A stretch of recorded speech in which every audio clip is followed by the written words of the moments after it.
DeSantis is back on the saddle. Because we need to restore sanity in this country. As he rides the campaign trail to the Reno rodeo, diving into danger. All I could see is that it was shaking its head side to side. After one woman had her adventure turned body parts are going missing. I mean, it's just like disgusting. I don't even know. I don't want to know. As police investigate a shady Harvard morgue. And learning with artificial intelligence. We've always been thinking about how to make education more personalized. As schools find benefits that can improve learning. These stories and more coming up on Newsbreak. Hello, South Florida. I'm Kenneth Bueno. I'm Lauren Wirtz. Today is Monday, June 19th, 2023. Happy Juneteenth, everyone. Live from the Lee Caplin School of Journalism and Media in North Miami, this is Caplin News.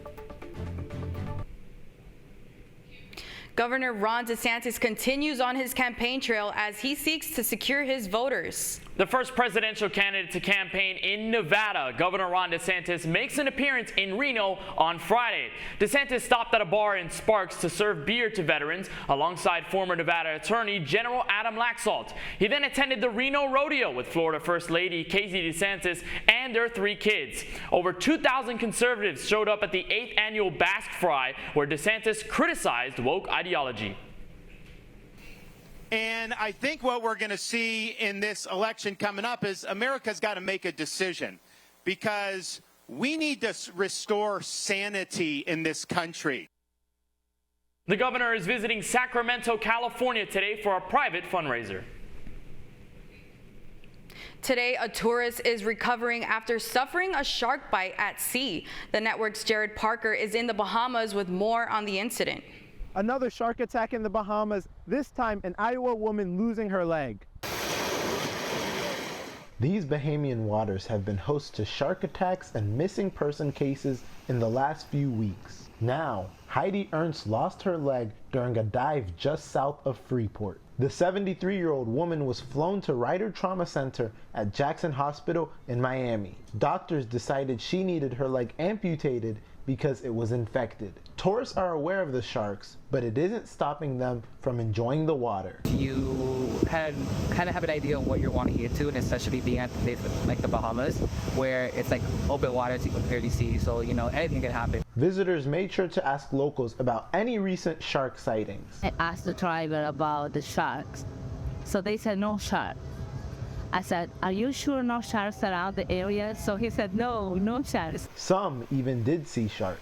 I did go to a restaurant and they had like sharks nearby, but we were on a dock, so we saw them like off the dock, but they were like nurse sharks.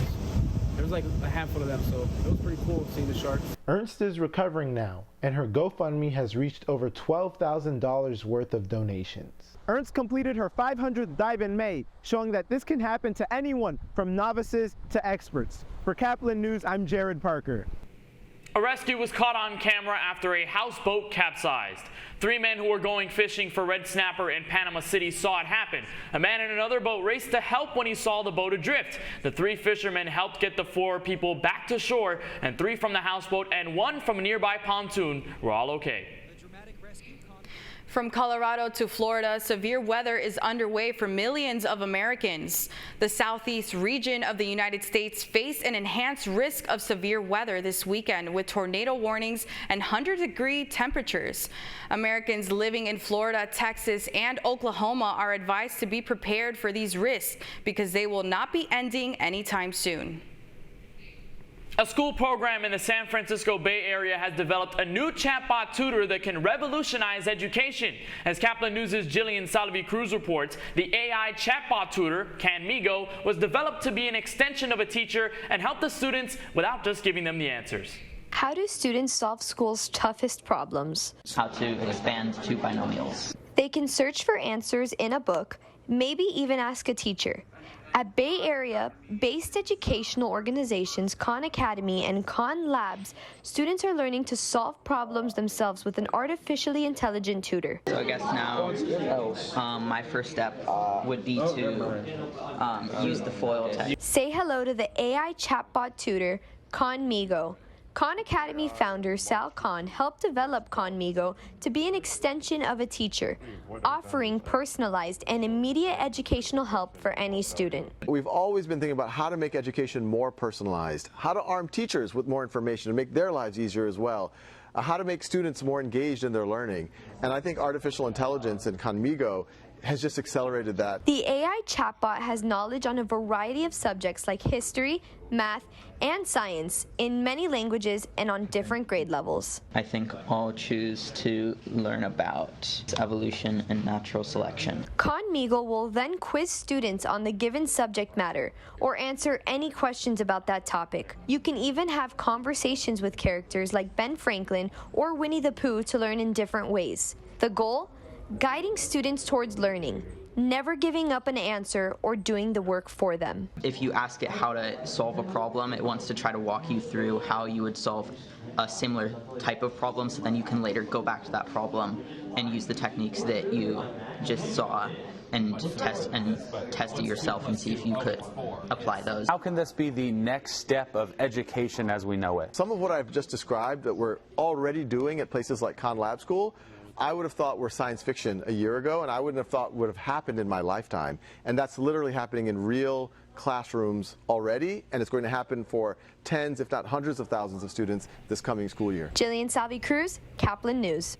Disney Pixar's newest film, Elemental, is off to a sluggish start in the box office after its release last Friday. The network's Shamir Tuzay takes a deeper look at Disney's battle with streaming and how the company can get people back in theaters. To infinity and beyond! 1995 Toy Story began a decades-long string of critically acclaimed box office hits for Pixar. Then Onward opened up in March of 2020, 1 week before theaters began closing due to COVID-19 pandemic. Oh no. Like most studios, Pixar's pivoted to streaming, releasing Soul, Luca, and Turning Red on Disney+. Even though theaters were recovering when Turning Red debuted 2 years after the pandemic began. Nobody knew how long the pandemic was going to last. Disney had its theme parks closed. It wanted to keep its connection with the audience. It wanted to keep some sense of money rolling in, and it wanted to boost Disney Plus, which was a huge investment for the company. CNN media critic Brian Lowry said the pandemic may have affected Pixar more than other studios. Push toward Disney Plus and toward streaming, I think, kind of reprogrammed the audience in a way to see these movies as something that they could watch at home, and maybe even something they would wait to watch at home. Good luck, Captain. We're all counting on you! Roger that. Pixar returned to theaters last year's Lightyear opened modestly amid mixed reviews, despite the Toy Story's connection that brings us to this weekend and Pixar's latest, Elemental. I've been trying to fill my father's shoes, but I never once asked what I wanted to do. It's tracking to debut $35 million, lower than Lightyear despite some positive reviews. A true love story, which Pixar hasn't really done many of, and it was a really touching immigrant story. Now Pixar just has to figure out how to lure families back to theaters. I'm Shamir Tuzay for Caplin News. The Marlins aim to sweep the Washington Nationals as they play the series final. That's still ahead, and so is this story. Eyes, skin, it's just like disgusting. I don't even know. I don't want to know. A community is in shock after finding out what actually happens in a shady Harvard morgue. Newsbreak will be back in 2 minutes.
Radcliffe Art and Design Incubator is the velocity accompanying the fellow's rudder, as in a boat. Unless there is movement or action, the planned direction is of little consequence. We encourage the creative ideas into action, and from the experience of doing, we critically assess the feedback, adjust, and set out to rediscover the potentialities of an entrepreneurial mindset.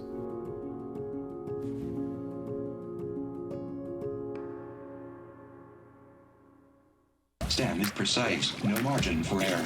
Dare to forget that. Dare to have fun with it.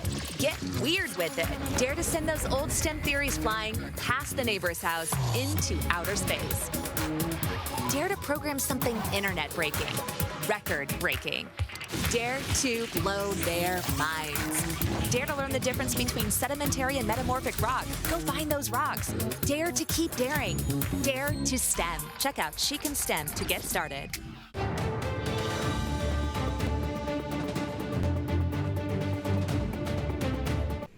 Morgue madness. A trusted Harvard morgue betrayed its community after it was found selling parts of donated human remains. A New Hampshire family is devastated after learning their dad's remains were stolen and sold online. Prosecutors say the manager of the morgue at Harvard Medical School took the body parts of several people and sold them for tens of thousands of dollars, leaving the families who donated their loved ones' bodies in shock. Reporter Tanya Jimenez has more on the story. That's correct. This is information supplied by the federal authorities. A phone call with Harvard brought this family devastating news. Pieces of Nick Pickowitz were likely sold on the black market. Can't believe that. Like what? Eyes, I mean skin, I mean it's just like disgusting. I don't even know. I don't want to know. Always a giving man in life, Pickowitz wanted to do the same in death. So the 87-year-old donated his body to the Harvard Medical School for education and research in 2019. I mean, you put them on the higher pedestal, and you think Harvard, you think you're safe. But now the family believes Pickowitz was the victim of a sickening scheme where federal prosecutors say the manager of Harvard's morgue stole and sold body parts to make some extra cash. I literally wanted to throw up.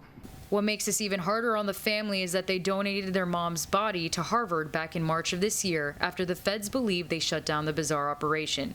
But still, the family wants her remains back now. I just feel bad for everybody that's victimized with this. It's just not right. A statement from Harvard admits the case is morally reprehensible and says the school was appalled to learn that something so disturbing could happen on our campus. But this family says Harvard still has a ton of explaining to do for the betrayal of their parents. They trusted them to do good science work with their bodies. And then you hear this. Those people need to be punished. They need to be punished. It's just sick. Can't even imagine. Both daughters have ashes of their dad sent back to them after his body supposedly served its medical purpose. But with trust in short supply, they now wonder if it's even him. I feel sick to my stomach. For Caplin News, Tanya Jimenez. Another win for Miami. The Marlins got the W against the Washington Nationals 4-2 at Nationals Park on Sunday. The win marks the third time the Marlins have beaten the Nationals since the start of last season, and with this sweep behind them, the Fish are off to the second best start in franchise history. They host the Toronto Blue Jays tonight at 6:40 p.m. You're watching Newsbreak. We'll be back in a moment.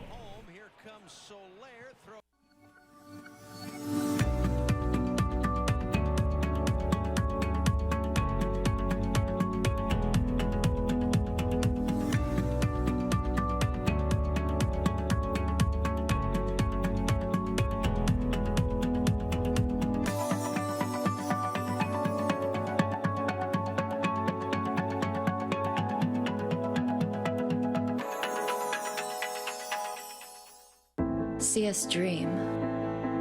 See us remember. See us protest. You matter. Your feelings matter. Your identity matters. Everything about who you are matters. See us fight back. See us rebuild. See us shatter stereotypes. See us inspire. See us united. See us now. There are 16 million children struggling with hunger in America. That's 1 in 5 daughters, sons, neighbors, and classmates who don't know where their next meal is coming from. Yet billions of pounds of good food go to waste every year. It's time we do something about it. Feeding America is a nationwide network of food banks that helps provide meals to millions of kids and families in need. Visit feedingamerica.org to help them feed even more. Together, we can solve hunger. Together, we're feeding America.